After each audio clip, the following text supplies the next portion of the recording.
There is one story in this connection. Not story, these are facts. A hunter spread his net, so some little birds, they fell down in the net and they are crying. They are crying. So the father and mother, when they came, they saw that their children are in danger.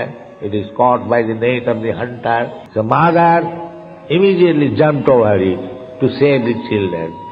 And she was also captured. Then the father saw, now if I go to save them, I will be captured. Let me go away. Let me take some nap. That's all.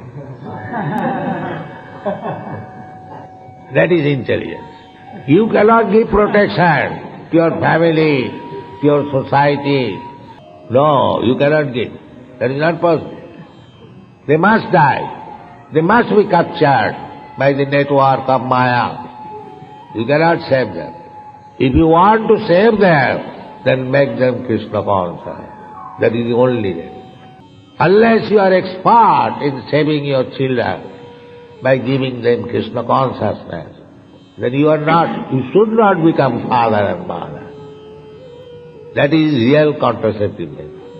That I shall, we are married, undoubtedly, husband and wife. But unless we are competent to give protection to my children, no more death, we should not be a children. This is real contraception.